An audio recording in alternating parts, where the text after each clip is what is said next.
Hi, everyone, and welcome back to the Raquel and Kelly Sports Talk Show. This week, and I say it every week, but this week I know nothing about the sport that we're going to talk about. And this week we're talking about curling at the high school level. So we're joined with three coaches tonight and three athletes a little later on. We have Amy DiNardo, Alexis Ness, and Taylor Pelche-Coulier. And I'm just going to look over to Alexis, and she's going to go first and introduce herself and let us know a little bit of history of you with the sport. Sure, hi. Hi. My name is Alexis Ness. I am one of the curling coaches for Cora. We've got 3 teams this year, so I'm actually one of 3 coaches. It's kind of great. I got into the sport probably in grade 8 when a school friend got me into a bond spiel. It was actually with Bob Caricato's son, I believe. And then from there I curled in high school, and then I took a long reprieve from the sport, and then joined again when I got my teaching job in Hornpain. And there's not a lot to do, so we started curling in the evenings, and it's been great. I've been coaching now for about 6 years at the high school level, so it's been a lot of fun. I had a great time in high school, and so happy I had that opportunity, so I'm happy to give it back. That's great. All right, next. Hi, I'm Amy DiNardo. I'm one of 4 coaches for St. Mary's. Right now there's 3 of us, but the other one went to Florida for the winter. This is my first year coaching. It's been a wonderful experience, but I started I started curling in grade 10. And I had injured myself from doing ballet and gymnastics, so I was looking for something to do. And my choir director at my church, she was the curling coach for Boating at that time, and she said, "You should try curling." And I said, "Oh, but it looks so hard. I don't think I can. I don't think I can do that." But it ended up being my favorite sport, and it's like all uphill from there. And I'm sometimes not a very good curler, but I love the sport, and and it's really wonderful to be there this year. That's wonderful. Mm-hmm. Hi, I'm Taylor. I started curling in 2014 when our local team, Team Jacobs, went to the Olympics, and that gained some traction with the youth and learned to curl. I curled for St. Mary's as well, and I'm helping coach their women's team. It's going great this year. I'm really enjoying it. I started coaching last year. The opportunity was made available for me to take a coaching course, and so I did that, and helped with a couple different leagues within our own club. I've curled for Sioux College as well, and went away with their varsity team, which was an amazing experience. And so I'm looking to help our own youth have those experiences of their own. Oh, that's awesome. Lots of great experience with the sport. So that means you are the right people for the job. I hope So our general theme is that Raquel and Kelly know nothing about sports, and we need you to teach us about curling. Yes, we know there's a rock, and there's people with brooms, and there's circles on the ice, and I wish I could say I'm exaggerating my ignorance, but I'm not. That's actually how much I know. So we need you ladies to help teach us the basics. And then once we get the basics, we can even, talk a little strategy. But who would like to start with teaching us the sport of curling? So with curling, you have a sheet of ice on each end. It kind of looks like a target. Those are your rings. We call that the house. Your goal is to be closest to the middle of the house after you throw your rock. So one person will get in what we call a hack. It kind of looks like when runners start off on their race and they push off. Okay. Except you have something slippery on your foot, and you're going to slide across the ice and then let go of your rock. You have Oh, dear. sweepers that are going to walk down the ice and help to guide your rock to where you want it to go, hoping that it'll land closest to the middle. Yeah, score points, whoever's closest to the button, which is the center. So like a bullseye. Yeah, it's like shuffleboard, but on ice and a little fancier. I don't know shuffleboard. I There, know a Alexis. little bit about shuffleboard. Do you know anything about bocce? I do, actually. It's similar to that idea Okay. of being closest to the Polino. Right, okay. Now, how many, I don't even know the right lingo. How many attempts? How many rocks? Like, how does that work? And it's a 4-man team. Okay. Usually a spare, but usually 4 on the ice, and then each person gets 2 rocks to throw in this specific order, and with, again, the hope of getting your rock on the button So when you're all done with your 4 people, there will be 8 rocks on the ice per team, yeah. per team. And then do you have you have to explain how the other team comes into play here then. So the fun part is you get to, for us, we flip a coin to see who gets last rock. Whoever wins the flip chooses if they're going to take last rock or whatever color of rock they get to throw, because it's 2 colors. Okay. And then one person from one team throws, then the other person throws, and then so on until the last rock is thrown.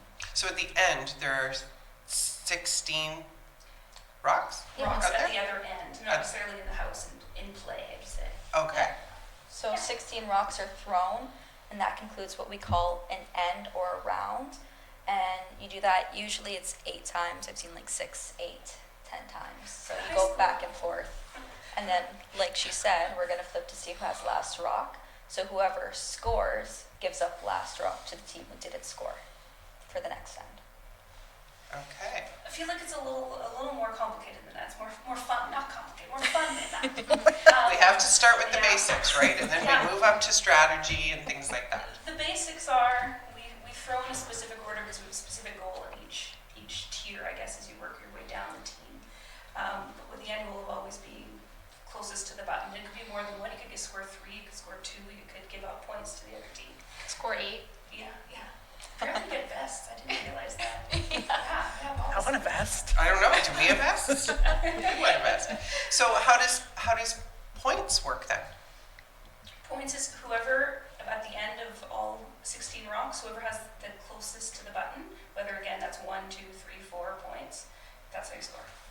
I feel like this is a little bit of a complicated subject for a lot of people. So it's the closest rock and then the next closest rock of the same color up to 8 rocks. So going from the inside out, if it's yellow, red, yellow, yellow gets 1 point. But if it's yellow, yellow, red, yellow gets 2. Oh, I So okay. the opponents try to outcount our closest rocks, either limit us or get closest. Yeah. Okay. So then what would be like sort of a traditional game? We're fairly equal, whatever. So what would be like the points? Like we finished our end, like 4 points? Like we're not talking high number of points, right?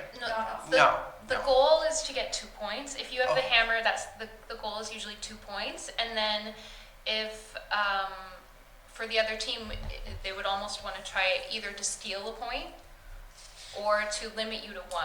To limit you to 1 point is considered, if you don't steal, it's considered a win for them. What's the hammer? Yeah. The hammer is the last rock. Oh, So okay. It's like the advantage to that end. Right, So okay. you want hammer. And You don't want it. that. Yeah. But unfortunately, you usually got to score points, then you give up hammer.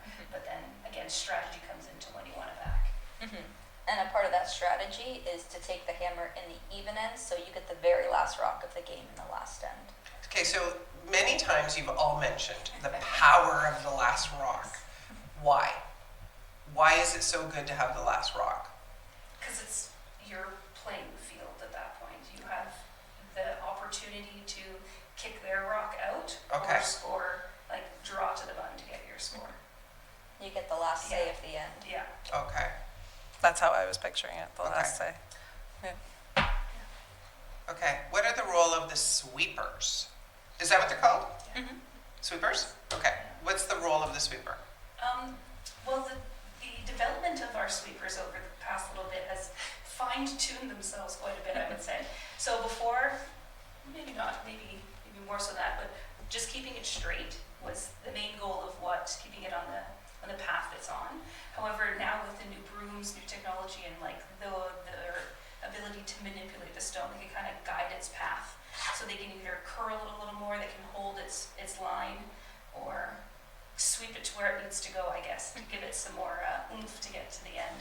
And when you're sweeping the broom on the ice, is the goal, I'm going to try and get like sciencey here, is it to create, is it to like warm up the ice so it slides better? Is that what you're doing? Yes. So there's Yes. 2 Look at theories. Wow. There's the one where you're using friction to warm it up and maintain the speed of the rock. So say the rock's not going to quite make it, the sweepers come and muscle it over. And then there's the scratches theory, where whichever direction you're holding the broom and sweeping, you're guiding the path, but not necessarily maintaining the speed. You can do both at the same time. Yeah. Okay. Okay. So sometimes so your homework, the teacher here, your homework is to watch the Scotties, and because they're on this week. So great. Oh. It's so Albert, great. they talk about all the strategy, all the different stuff. It's great to watch. But while they're curling, you can see them. They call, like the skip usually calls a certain sweeper if they want to hold the line, or if they want it to curl, or they get both of them to go if they need to hold the line and make it to the button. Okay. It's very fascinating. So do different sweepers have different roles then? Depending on where they are as they're walking with their rock, yes. Yeah. So usually whoever's guiding the rock will be the closest sweeper, and then their partner, their job is to look up and see what the skip is telling them. That's where the communication piece comes in. And they will also relay what information they're gathering from being the sweepers. So if they're like, hey, it's really light, that might influence how far the rock is going to go over. The skip will take that into consideration when calling line as well. There's a lot going on the There is a ice. lot going on. Holy moly. I just want to jump right into the high school level of curling and kind of get a sense from you. I know I'm jumping way ahead in the questions here, but are there tryouts at the high school level, and do you have a lot of athletes coming to those? For us, there is no tryouts. Everyone is welcome. Okay. We don't cut anybody. The hiccup, I guess, with curling is tricky because it's a different venue for us. It's not actually held at the school. It's at the curling club. Right. So for us, because we're so far from it, Cora being specific, we have to, getting there is tricky. And our practices, which has been since I've been in high school at least, have always been 3:30 to about 5:30. And 3:30, it's tricky to get a city bus or get mom and dad to drop you off or whatever it may be. But all are welcome. No, I don't have tryouts. I figure out how many kids can commit to the season because it's from mid-October to March, beginning of March. It's a long season. Oh, that's a long Yeah, it's a season. super long season. So I just make sure that when they come out, they commit, and I make sure to form your teams. And do you find that the athletes who are coming forward, they have some past experience? A little bit of both. Yeah. It's been great. So this year I have a team of those who've played before and have some experience, and then I have another team with everybody's new. Wow. Yeah. Okay. It's good. It's a good mix. Yeah, same with St. Mary's. We didn't have any tryouts. It's more of whoever wants to come is welcome, because curling has kind of suffered in the last few years of getting kids from high school. So it's pretty much if you want to come and commit to it, then you're welcome to come and learn. And we didn't have tryouts, but we just asked for commitment. Okay. And we have two teams. We have a boys team and a girls team. I mean, it's called a boys team, but there's one boy and 3 girls. But because of the high school rules, if there's a boy on the team, it has to play in the boys league. Okay. Oh. So we have, I think on that team, 1 out of 4 are new. Or sorry, 1 out of 4 have curled before, and the other 3 are new. And in the girls' team, the same as well. The skip is returning, and the other 3 are new. We have a newcomer to Canada. She came from Nigeria. Wonderful. Yeah, and we have an exchange student from France. Fantastic. And so they wanted to do something Canadian, Yes. and they're the most improved out of all of them. Oh, So, wonderful. yeah, and you can see how great it is for them. So, Yeah. It really is a hidden gem. We had an exchange student last year who came and played and through Rotary, and she loved it. And I continue to hear that. I'm like, curling is, you have to play it to see how fun it is. It doesn't look fun, to be honest. Right? It Like, does. Okay, Alexis, I'm going to agree. yeah, let's hear this all the time, like, oh, you curl? Oh, cool. I'm like, but once you play it, Right. it's so fun, and you want to do the next end, and you want to do it again, because you only get 2 shots each end, and you're like, oh, I'm going to do better next time. Right. And it pulls you in. I don't watch sports, I watch curling, that's literally it. And I think it's great. I feel all the kids feel the same thing. Of all the new kids that came out this year, they felt they're passionate. They just want to go out and play. They don't want to practice, although we all could use the practice, but they just want to play like a 3-on-3 game. They That's just wonderful. Love the Okay. strategy. I do have a question. So, guys and girls, they can play on a mixed team, but if there's a boy, it has to be classified as a boys' team. yes, in high school we don't have mixed teams. There's a boys league and a girls league. Oh, there is. Okay. Okay. In university and college level, there are mixed teams, right? Mixed doubles. Mixed doubles, okay. But yeah, in high school, they're just the girls and boys league. But if Okay. there is a boy on the girls team, they do have to play in the boys league for the rules, the Okay. NOSR rules. And what about junior and senior? Do you divide by junior and senior? No, you don't. No. So it's just open. Yeah, I mix it up. For me, like, we have tryouts, not tryouts, we have practice for the first little bit, and then we kind of form our teams, but they kind of know. Curling is, again, a fun game that you want to play with your friends, so that's kind of how it's divvied up. Usually someone brings a friend along with them, and then they play, and then I put them on teams together. Okay. And what about equipment? So what equipment do you need for curling? Simple. Slider and a broom.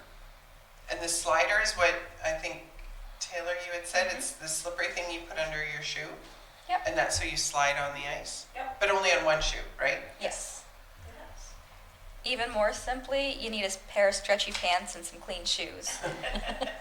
For the high school level, the club's pretty good at providing the brooms and sliders for our youth Yeah. teams Okay. through the Okay. season. You have a club fee that you pay as part of Yeah. the athletics part, and the club has a set of brooms and sliders and other equipment if you need anything else to assist you. But just clean shoes is preferred, and Yeah, that's really it. We've had a couple students show up with winter boots. of course. Of course you did. Of Yeah. course you did, yes. Yeah. So really, it's a sport that's, one, very inclusive. Two, you can start in high school with no prior experience. Three, there is not a big cost to the student in terms of getting a lot of equipment and things like that, right? Because it's provided. So it is a very inclusive sport for sure. Definitely. It's a very social sport as well. Mhm. So kids who might not fit in with basketball or volleyball, those can be very competitive teams. Yes. Curling is known to be a very social, friendly sport that's kind of accepting of everyone, regardless of your sport level, and I think that's what draws kids in as well. I can see that for sure. We've talked a lot with coaches about how we have sports in high school that are very difficult to break into if you're in grade 9. So we've talked about hockey. We have nobody who's brand new to the sport of hockey starting hockey in grade 9. They've played hockey since they were 3, four Yeah. seems to be the age. Basketball, right? You've played basketball for a long time. Even girls volleyball now with Ignite and other clubs. So there isn't that many sports where somebody brand new could say, I want to start and I want to try. Wrestling was one of them. Badminton is another. And curling. Yeah. And it's great that we have those sports because not everybody's had the opportunity nor the interest, Yeah. right? Maybe Yeah. didn't want to play hockey or basketball or something else. So I think it's wonderful that we do have these handful of sports where you can really start the sport in high school. It is, it's great, because, again, I wasn't sporty at all, and curling was great. It was an opportunity to play and, participate in that high school sport realm, Yeah. so it was fun, yeah, it's a good time. That's awesome. So what would make somebody, what attributes make somebody a good curler? Physically, mentally? Okay, so we didn't talk about positions. No, we did No, not. no, we So didn't. we need to Because I backtrack. feel like that Yeah. factors in a little bit. So four-person team, you have our lead throwing the first two, our second throwing the second two rocks, our third, also known as our vice, and then our skip who calls the game or tells them what to play and all that fun stuff. So I feel like your skip, not to say that the others don't have to have the know of the game and strategy and all that jazz, but it's your skip who's really got to be able to be on the ball and call the game and factor in the ice and their shots and the weight and the communication is clear and all that jazz. So I feel like someone who's got a good strategic mind, I've got a few this year who play chess, and I'm like, I knew that before you even told me that. Oh, Oh, interesting. that is Because interesting. you have to think of, okay, if I do this shot, they're doing this. And Right. then, like you were said, you have to think a couple ends ahead that I want the hammer back and even end and make sure I get the last rock and all that fun stuff. I feel like you need to have, not necessarily athletic ability, but you need to definitely be fit, especially with the realm of sweeping these days to keep you, to be able to keep up, I guess, Yeah. is how I would say it, because you get winded. Like if you don't curl often and you're sweeping every rock, especially the first and second players, you are sweeping. Your thoughts? Yeah, I mean, everyone has their favorite position that they like to play. It's true, yeah. Yeah. I'm a lead. I've always been a lead. I will be a lead forever. Because each position has like almost a different role to play, and they're all important.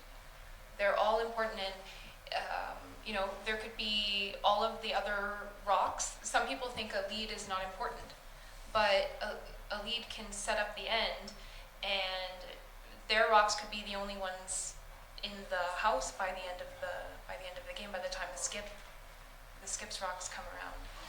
So I think you have to have a lot of focus in curling. Like if you're off on your phone or if you're in and out talking to people, you might miss the other team's shot. And it's very important to see what the other team is talking about, what they're maybe planning, what type, and also watching where the broom is being held in the other side of on the other side of the sheet. So then you can say, oh, that's, you know, I need a little bit more space to throw my rock, or this path isn't very good. So it requires some focus.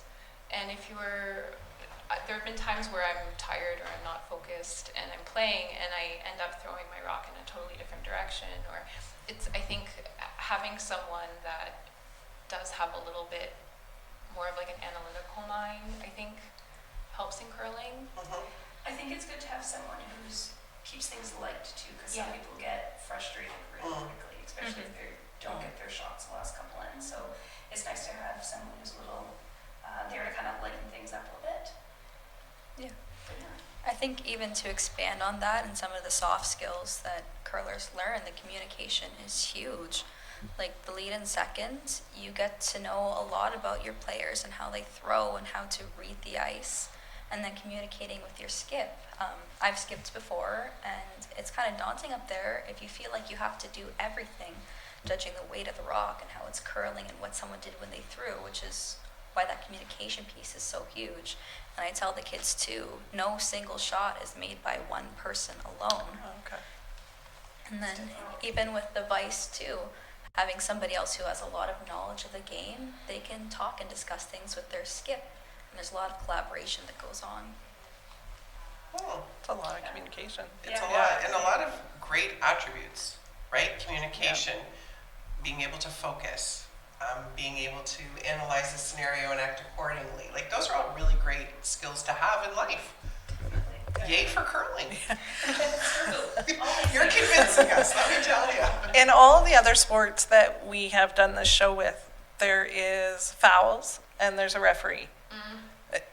Is anybody keeping the game straight? I It's a think gentleman's game.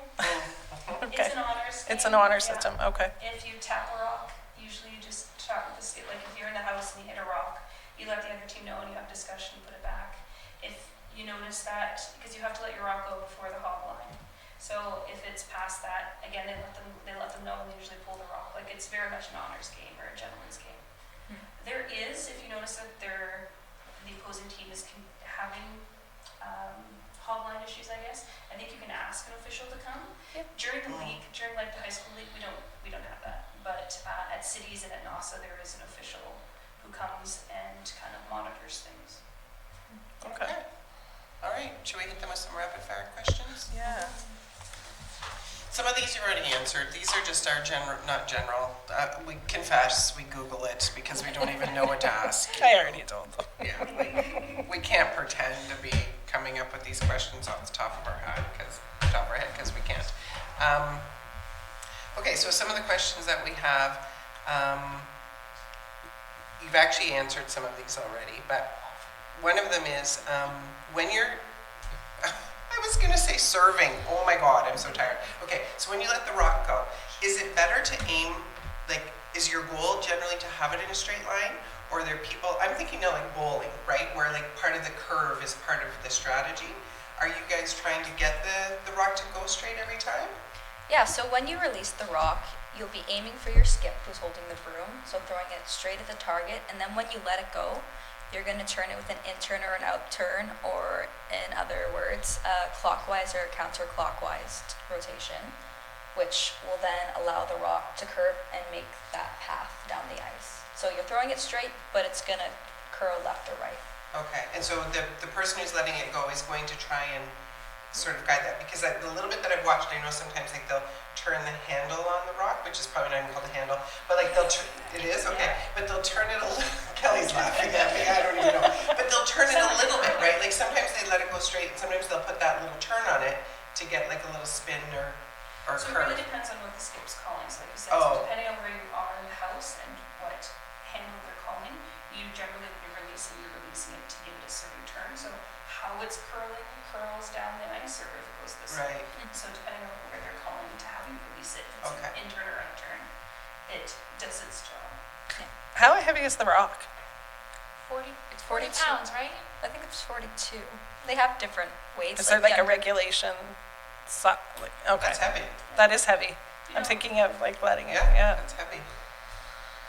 Okay, is there ever a tie in curling, or do you have overtime? we have an extra end.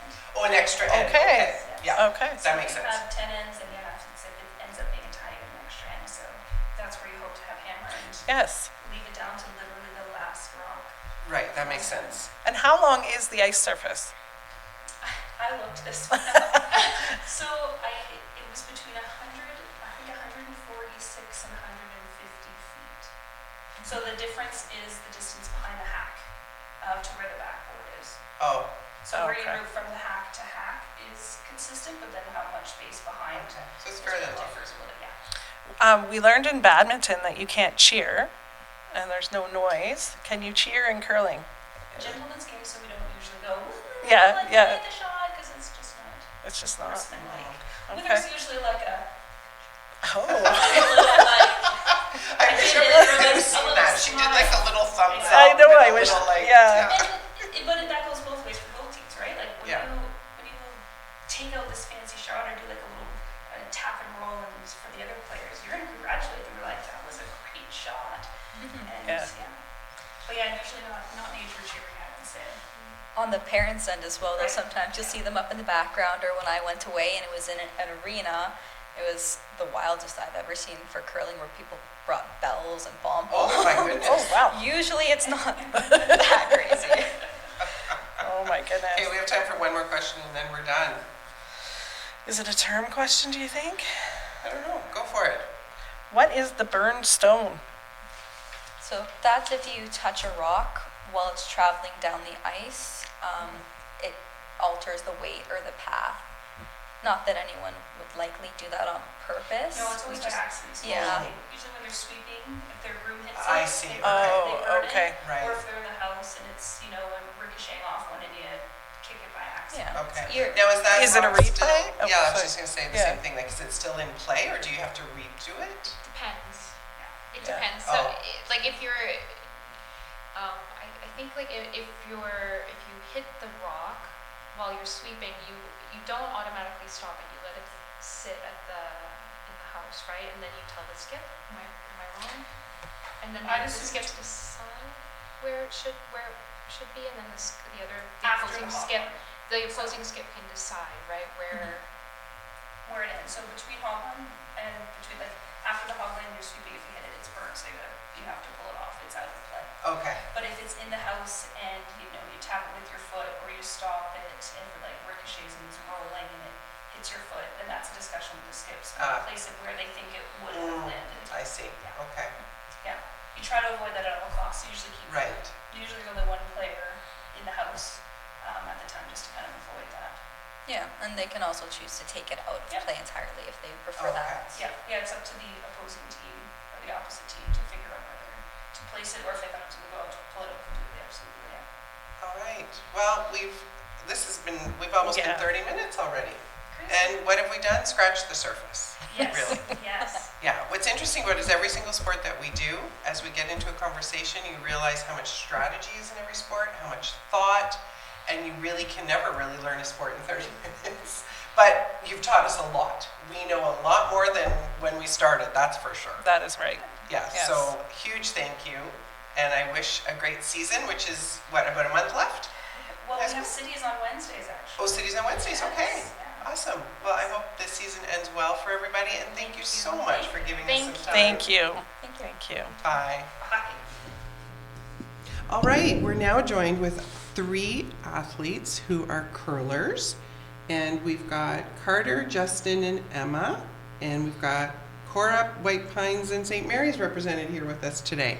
So what we're going to do is we're going to ask each athlete to introduce themselves, tell us their school, and then give us a little bit of their history with the sport. And we all decided that Justin is going to start us off. Yeah, so my name's Justin McKay. I'm a grade 12 student at White Pines. I play skip on the curling team. I've been playing since grade 5 actually, so about 7 years now. I've been playing competitively outside of school for probably 4 or 5 years at this point, getting competition against some of the other best players in the region at our age. Okay, I'm just going to, before we even continue with discussions, where do you play outside of school, Justin? So I've played U18 competitive curling since I was 12. So I've been playing some older players for a long time now and getting to know them. So like I've been playing guys from Sudbury, from Fort Francis, Red Lake, some of the farthest away like New Liskeard.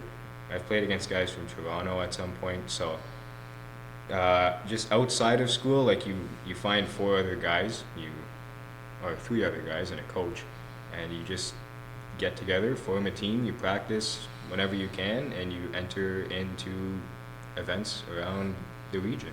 Is this all done through the curling club?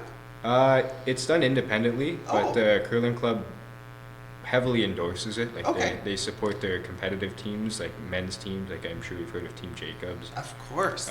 We've had, I think, 2 or 3 teams that went to the men's provincial championship this year that competed, and they've been supported and endorsed by the curling club. So, yeah, they don't run it, but they support it a lot. Okay, that's wonderful. I had no idea that was even an option outside of high school. That's Yeah. awesome.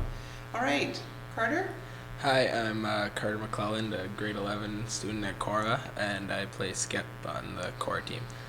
I've been curling for about 7 or 8 years now. Started grade 4 or 5-ish, just going out and shooting with my aunt and my mom, who have a big background in curling. And outside of school, I've been playing competitive for about a year, and this year we played on a team with Justin there. That's awesome. Okay, and Emma? Hello, my name is Emma Simberski. I'm 16 years old, and I'm in grade 11 at St. Mary's College. I'm on the St. Mary's College curling team. My position on the team is skip. I'm new to curling. I started in grade 9. My aunt and uncle and my cousins were playing curling since they're young. So I was like, yeah, I should try it, and I fell in love. That's I wonderful. love that. So you all have sort of different levels of experience with the sport, which is really interesting and lots of experience for us to talk about here today. I'm going to ask a question. Do any of you remember the very first time you tried curling? I do. Yeah? What happened? How did it go? So it was in the fall of 2016 I signed up for the Learn to Curl program at our Okay. curling club. So Mhm. it's kids around age 10 or 11. So I remember going out there, and actually that was when I met Brad Jacobs, because at the time he Nice. was volunteering for that. He was kind of running it. So I just remember being there, getting coached by Brad a little bit, and it was a little intimidating at first, but it was a lot of fun. Had a lot of fun, met some new people that day, so yeah. And from the first moment, were you like, I really like this sport? Yeah, it was something I've wanted to play since I was 5 or 6 years old, so yeah. Anyone else? Do you remember the first time you played and how it went? I do as well. Yeah, both of you share with us. So, well, it started with just my aunt and my mom bringing me out every now and then just to shoot stones with them when they had free time there. And then took about a couple years and then signed me up for Learn to Curl with Brad Jacobs, who was still volunteering at the time. And then it switched over to Steve Acorn. And just learned a lot from them. Met a group of nice people who I'm still friends with to this day. And it just hooked me right onto the sport from there. Oh, that's awesome. And Emma, you remember yours? Yes, I do. So when I started to go to St. Mary's College, I saw there's a curling team. I was like, I should try this since my family actually like started curling when they were younger. So I tried it. It was hard at first because you have to get on the ice and stuff. But when I started to get used to it, I was like, this is like the best ever sport I ever played. Even though I did like horseback riding back then, like I still do it, but I like curling. Is there an age limit? Like when you think athletes would start the sport? You both talked about being like 10 or 11 years old. Do you think there's younger kids who do curling? Yeah, definitely. Like Carter and I, we volunteer at the curling club now. Okay. We coach in the Learn to Curl program now, so we're kind of giving back a little bit what we learned. I love it. And we've seen some pretty young kids there. Like I don't know their exact age, but Right. they're definitely younger than us when we first started. Okay. And even going the other way for age limit, like there's no real retirement age. Right. Like you Yeah. can see guys in their 80s curling Yeah. on a Tuesday. Do you think afternoon. the stone weighs more than some of the kids who are pushing it down the ice? Definitely, it has to. But do they have little child-sized stones? No. No, they No. they used to. They use the 40-pound stones. Yeah. I have to see that. Oh, that's I love it. awesome. It's a big adjustment at first, like getting used to pushing 40 dense pounds of Yeah. granite 100 feet away is pretty tough, but so a lot of them have picked up on it really well. Yeah. Even some of the younger ones have impressed me quite a lot this season. Oh, love that. that's awesome. Okay, so what surprised you about the sport of curling? So Emma, you're more new to it. Like you only started in high school. They curled for a long time, but just in general, what surprised you about it? Like the strategies behind it, the strength it needs. Like what is it? What surprised you about curling? Well, I was surprised by how curling it was so fun. Okay, Like, yeah, it because was it like- doesn't always look as fun on Yes. TV. Let's be The real. coaches tried to tell The us it was coaches fun. even told Yeah. us that. Yes, Yeah. Until I tried it, I was like, this is actually really fun, and I can't believe like all ages can play this game. Yeah. Especially like seniors. Like it's really cool to watch seniors play it when I got used to curling. Mm-hmm. And curling is pretty much like chess on ice. You have to like, put like the game and strategy. Like Yeah. where do you want to put the rock next? Like like the chess piece. Where do you want to put it next? Uh-huh. So it's pretty much chess on ice. Do you play chess? My brother does. Okay, so for you, the surprise was really how fun the game was. Yes. What about you guys? Anything surprise you about the sport? I kind of had a base understanding when I Okay. started, but Uh-huh. really just the community around curling is, I would say, up there in the best out of any sport there is. Like Wow. everybody in curling are great people. Like everywhere you go, I've been around. I've been to Fort Right. Francis.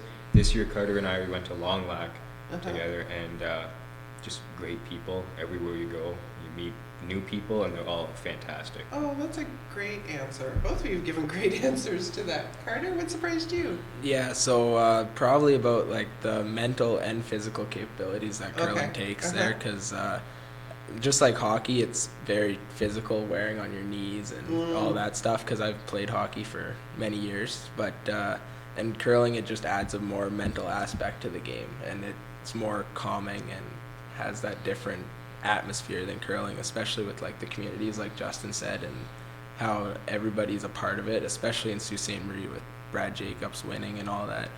And it just grew as a big community around curling, especially in the Sault. Mm-hmm. So how do you judge your own progress? So you've both been curling a long time, you're starting now. How do you judge how far you've come? It's kind of tough for me because I don't know, anybody that's curled with me knows that I'm pretty hard on myself Okay. pretty often, but just the confidence in every shot, even not even just game by game, but going into each shot, the confidence that I have kind of is a bit of a meter for me on how I'm doing personally. Like if I'm making a shot at the start of a game, it's a pretty clean slate. Usually I'm not too sure, but as the game goes on, if I'm making a lot of shots, then I feel like I am really doing great in this game, and that's it kind of builds me up mentally, and even it lasts even into games in the future too. So that's kind of how I judge myself. Justin, when you say making the shot, what does that mean? Does that mean getting it as close to the middle So that's circle, or would it mean knocking somebody else out, or is it different every time? It's different every time. Okay. So just whatever the shot that we've called is, and Mhm. how well I make it Okay. is what I'm referring to. Okay. Anyone else? How do you judge your progress? Yeah, so for me, it's how it translates from practice over to an actual game, with the pressure aspect of the game in mind too. So like, if I made say like 60 shots in practice, and I want to have that same weight control throughout the entire game, and it's there, I'll say my progress got better, and then I'll just work on getting it up and up and up and up throughout the entire time. Okay. Emma? Well, as a skip, I started as, number one, like first. I was like very like scared to make like the bad shots. Well, as a skip now, I got better and better throughout the times, and when I was like doing the shots, I'm like, am I doing this wrong? Am I doing this wrong? Because I'm new to the game still. Until I watched you guys play as skips, I was like, okay, I get this more. Then I did like your guys' shots. I was like, okay, this is helping me, and then I wanted to like thank you guys. Now it's time to like thank you guys for helping me. Of course. That's awesome. That's so I was awesome. like, the coaches were helping me, you guys were helping me, like it was amazing. Now you guys actually got me into curling. Like from me like doing skips and stuff, like I was like amazed. That's so I nice. can't explain how happy I Yeah. feel right now. Yeah. How wonderful to hear. That's Oh my amazing. gosh. So you all have different ways to gauge your progress, right? One of you, I forget who, mentioned practice. You said like I'm Yeah. doing all these shots in practice. Yeah. So my next question is, one question we ask of almost of every single sport: what does practicing look like for curling? Like I know what practicing kind of looks like for football and kind of for basketball, right? You're doing drills, that kind of stuff. What do you do when you are practicing for curling? Yeah, well, it's mostly repetitive of shots and how to control your weight throughout the ice circumstances, and we just keep repeating those shots over and over and over until we make like a certain amount. Say like, okay, I need to make 10 draws into the certain spot. I'll make those 10 draws, and then I'll move to a different spot and try and play that same weight throughout a different path, or like takeouts or anything like that, or working on how I release the stone. Mm-hmm. That's basically how practice goes on a daily basis there. I just Okay. want to add something to Yeah, that. please do. Practice in curling looks probably a little bit more unorthodox than other sports. Yeah, for sure. Because Oh yeah. my coach and a lot of coaches I've had in my career use like plastic cups, like like Mhm. a solo cup. Yeah, yeah. We use those and we slide through them and we try to shoot through them, and that's kind of the way we measure like accuracy and sliding Oh, at our okay. target.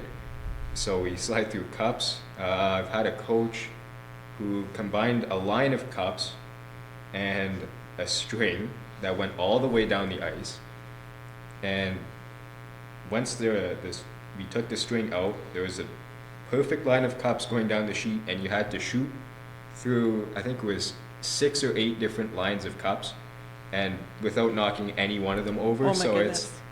it looks a little unusual and different, but yeah, that's kind of what a practice in curling That looks will like. really A lot of fine tune your accuracy. Yeah. Yeah.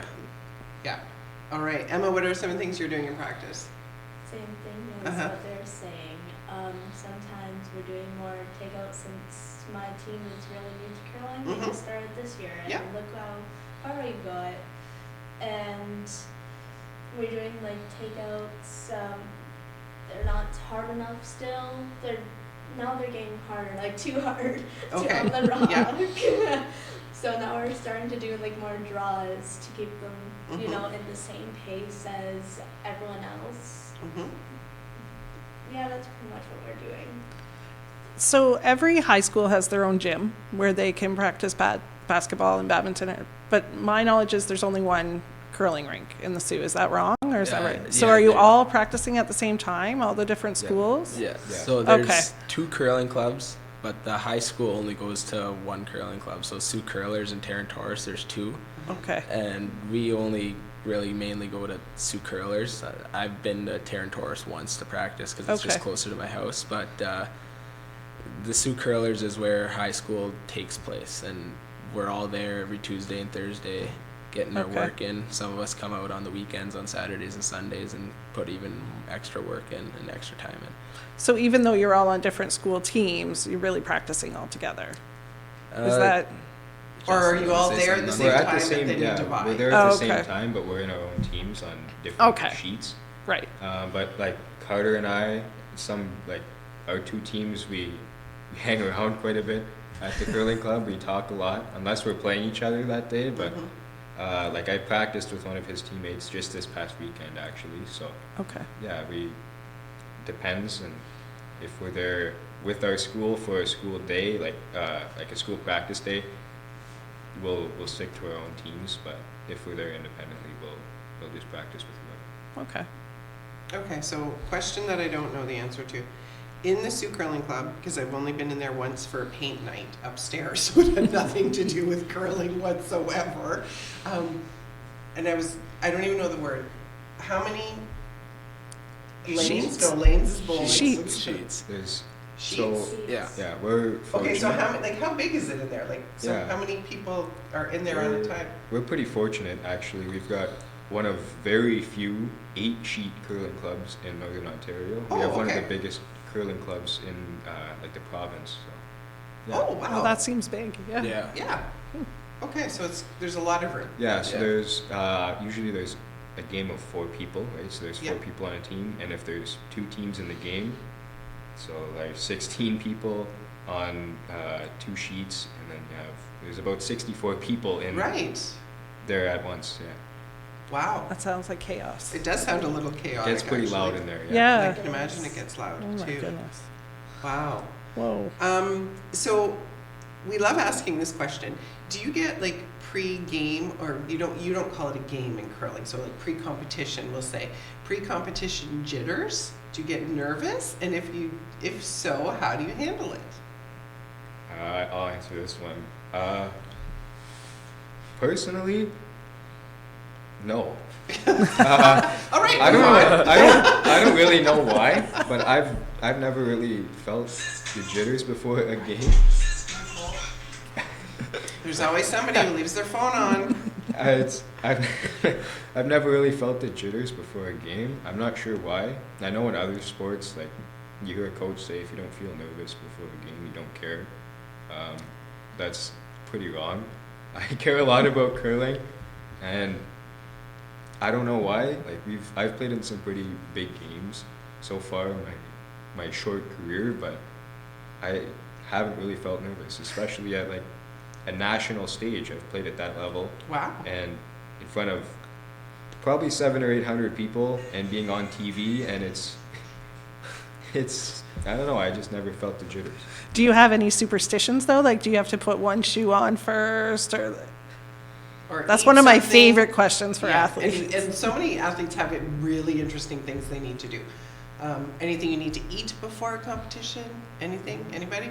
Not really, I would say. I know Carter and I, when we played U18 together, we went to Long Lac. We listened to the same song. Going to the Yeah. curling Okay. club, Okay. coming Hype back, song, yeah. and sit in the same car seats. Yeah. And we just do things the same, but we ended up losing a couple of games and it fell apart. But personally, no, I don't like to think I'm superstitious. Okay. Carter? Yeah, so for the jitters part, like, I just kind of do things to keep my mind off. Like, I'll just go walk around or stretch and just kind of listen to music or something, just to kind of think of other things rather than just curling at that moment in time. And then, like, superstitions, I always have to tuck in my shoelaces. I don't know why, but Okay. Oh. it just Okay. always have to be tucked into my shoes at any given moment. If it falls out, got to go back in. And I wear funky socks. I know it sounds Okay. weird, but they have to be patterned. And then, Oh, I like it. yeah, and then Justin knows this too, my honey. Yeah. I eat a pack of honey. That's the And second it- time we've heard That's the the second honey. time. It's I think Peyton it from was hockey. Melch, Yeah. yeah. Right? Yeah, I eat a pack of honey like 10 minutes before we go on the ice, and then fourth end break, I'll have another pack of honey. Wow. And then, The miracle food. yeah. The miracle food. Love it. Emma, what about you? Do you get nervous before a competition? Well, in grade 9 when I started, Mhm. the championships came, like, the girls only have like 3, so you're already in the championships. Okay. I'm in the boys team this year, and we got in, with you guys, of course. Mhm. And I'm actually like pretty nervous about it because the boys team, I've never been on it. The Mhm. girls team, like, it was just, you're already in, so I'm like, okay, I mean, like, we don't have to play games, we're just doing it for no reason because we're already in the championships, but like, it was fun, and I enjoyed it. Mhm. But the boys team, it made me like more A little bit more nervous. nervous. and, Yeah. like, but we're here to have fun, right? Absolutely. Like, Yeah. it's fine if we don't win. We had fun. That's right. Now, do you have any superstitions before a game? Anything that you need to do just so? Are you having honey? Like, You wearing funky socks? yeah. I Anything? don't. No, anything you need to do? Well, I just talk to my coaches so Mhm. they can calm me down a bit, actually. Coaches are Because- good for that. Because Yep. when I talk to them, they actually like tell me like, just be calm, just focus Mhm. on the game, and Mhm. you're doing fine if you just focus and do the shots correctly. And that's what I did, and I know we just lost the first game, but we did good. I was like, okay, I was very proud of my team. Good. Good. You can always be proud of something, even if you didn't win, right? Yes. Absolutely. Okay, is there a difference in how boys and girls play curling? Or is it a very, like, I want to use the word almost gender neutral? Like, it really doesn't matter? Or is there a difference?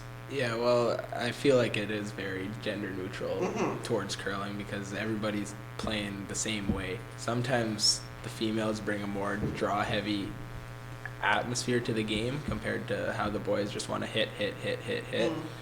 But in the end of the day, we're all ending up playing the same game, right? And having the same outcome. I think just the game is heavily based on strategy, so there's not like a need for, like, there's no room really for a big difference at all in like skill level or anything like that. Mhm. Like right now, there's the Scotties Tournament of Hearts, the women's Mhm. championship, the national championship, and they track percentages of how good they make shots, how often they make shots, and they're right up there, same caliber as men. Everything's the same game style even. Like Okay. it doesn't really matter who's playing. It's you always know that you're gonna get high level. I don't know, high level, same strategy. Mhm. It's Same outcomes. similar outcomes. It's always, I don't know, it's kind of unique curling in that aspect. Mhm. Where, yeah, and you see like mixed doubles or mixed. Mhm. So there'd be one guy and one girl on a team, or two guys, two girls, and it's highly competitive in Canada, mixed curling. So, yeah. Okay. I think this is one of the first times where the athletes have said, no, there isn't a big Yeah, difference. I agree. In almost Even- every other sport, there has been. Yeah, even in Yeah. the high school league, like there's girls playing on boys teams. Yeah. Yeah. Yeah. Yeah. Yeah. Like every Yeah. year, ourselves at White Pines, we've had a girl on our team for the last few years, Uh-huh. and we've made it to the city final twice. We won when I was in grade 10 a couple years ago. So yeah, there's no difference, I'd say. Nice. Do you find any difference when you play teams from other communities? So you mentioned you've been to lots of different communities. Do you find different strategies or different levels of play when you're playing people who aren't from Sault Ste. Marie? So I would say no. I haven't played against a girls team from outside of the Sioux, outside of high school, really. I played against a team that had a few girls at NASA last year, but no, like just the skill level, the strategy, everything is the same across the board. Okay. Okay. Everywhere. And usually our reply, like when we ask about playing different communities, is there a difference? many times, if not, I'm going to say every single time, have said there's always a higher caliber play, let's say in Southern Ontario, because they have more access to these things. They've started these sports earlier. Do you think that's the case when you've played? Yeah, so as I mentioned before, I played at a national championship. Yeah. Last year I represented the province, I know this is going to sound weird, but the province of Northern Ontario.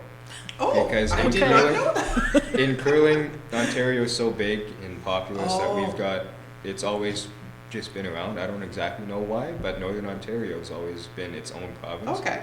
So Okay. myself and 3 others, we represented Northern Ontario last year at the U18 National Championship. Fortunately, it was in Northern Ontario. It was in Timmins. We played teams from Saskatchewan, Manitoba. Like, those two were very strong teams, and they have fantastic curling programs, like right from 5 years old. Okay. They're a very good team. And one of the guys that we played and from Manitoba last year, this year he's playing men's curling in Manitoba, and he made a very far run there. So he's Wow. yeah. So Manitoba, Saskatchewan, Alberta even is a very competitive province, and I'd say they have a leg up on a lot of other places. Okay. I think wow. Northern Ontario holds their own though pretty well. We do. Yeah. Yeah, I do. All right, I think we have to end with shout outs. Yep. We like to end every segment with our athletes with a shout out to someone who has supported you or helped you in your sport or just helped you as a person along the way. You guys can decide amongst yourselves who's going first. Yeah, I'll go first. So, most importantly, my parents, my mom and my dad, and my grandma and my aunt for always just being around and being there, and mostly coaches as well. So my mom coaches, Charlie Roberts, Jeff Masters, Rob McLeod. They've always coached me through a lot, and yeah, that's about it. Awesome. I'd like to thank definitely my mom and my dad. Anyone that's seen me curl knows my mom is not far away. So they're first. The rest of my family also, they've been supportive of me since I started. As Carter mentioned, coaches. Steve Acorn, he's been a fantastic coach for us at White Pines. He's at the Scotties Tournament of Hearts right now as well, coaching Team Ontario. Jeff Masters, he's a fantastic coach as well. He's a great guy. Charlie Robert, had the pleasure of being coached by him too, and this year Rob McLeod, who graciously volunteered his time to coach Carter and I in U18 this year. Also, I'd like to thank everybody that works at the curling club. Josh Vanderberg, nice. Yeah, especially Josh for ice making the technician ice there. there. He's some of the best conditions around that I've ever played on. Because ice conditions matter. Yeah, Yeah. almost in Ontario, eh? Yeah, probably Nice. the best you can see anywhere. That's awesome. And also EJ and Ryan Harnden and Brad Jacobs, because they've been a great source of inspiration. And Absolutely. they're great leaders. I always keep an eye on them when they're practicing or whatever, and always kind of pick up on what they do.